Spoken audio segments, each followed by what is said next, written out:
Hi guys, we are on page 36 of our packet, which is the very back page, and this is the extra help video that goes over 2.3.4.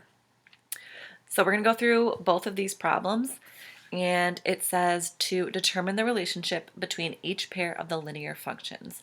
So it would be super helpful to be able to flip back to 2.2.4 and to look at the table that we filled in about what parallel lines have in common, perpendicular lines have in common, coinciding, so on and so forth. That'll help us with this. So we want to make sure that all of our equations are in slope-intercept form, so they need to be in y equals mx plus b, and so if they're not, we need to change that. So for the first problem, we have two equations, and the first equation, I notice that the y is by itself, which is what we want, and it's already in slope-intercept form, and so I'm going to draw a box around it because we don't need to change it at all. We can leave it just like that. That is all set already to compare. So then the one underneath it, it is not in slope-intercept form, and so we have to rearrange things. There's a couple ways we can do it. I'm actually going to add y, so it comes over here, and then I'll move my 3x to the opposite side. So I'm going to add y and add y. So these will end up going away. And then I'm going to put the y out in front because I can't combine different variables. So we have y minus 3x equals 1.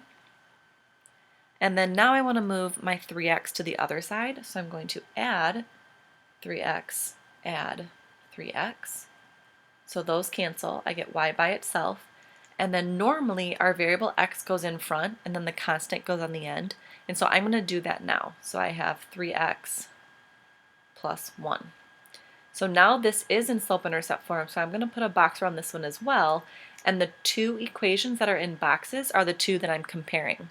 So looking at those, I notice that my slope is a positive 3 in both of them, so they have the same slope.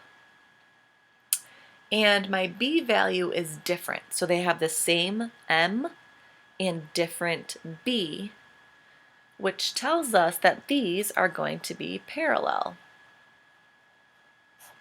So the same slope and different y-intercept means that they'll never come into contact, they'll never intersect anywhere, and so those are parallel lines. The second problem, I want to make sure again that they are in slope-intercept form. So for the first one, I notice that I have y minus 4. So I want to move that minus 4 to the other side. And I'm actually going to do the work over here because I don't have much room. So I have y minus 4 equals 6 plus 4x. So I want to add 4 onto both sides.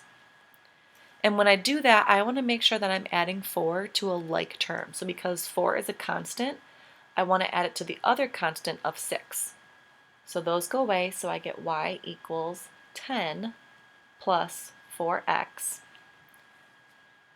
And normally our variable comes first, so I'm going to rearrange it so we get y equals 4x plus 10. I'm just going to flip those around because usually it's mx plus b. So now I'm going to put a box around this one because it's all set. I'm done manipulating it. I'm done rearranging it. It is in slope-intercept form. For the second equation, I notice I have parentheses, and so I want to distribute my negative 2 to both things in the parentheses so I can get rid of them. So I get y equals negative 2 times 2x is negative 4x. Negative 2 times negative 1 is a positive 2. So this is in slope-intercept form, so I put a box around it. So now I want to first compare my slopes. So when I look at my slopes, I have a positive 4 and a negative 4. So automatically I know they are not parallel and they are not coinciding because those slopes have to be the same. So then I'm looking at, is it perpendicular? If it's not, then it has to be intersecting.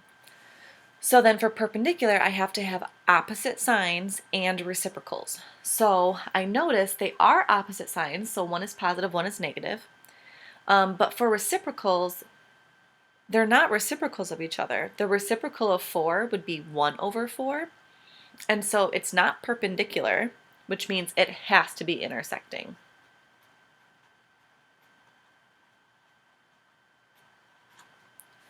So when we are finding the relationship, we want to make sure that we put them in slope-intercept form first, and then it's very helpful to identify the slope and the y-intercept, so the m and the b.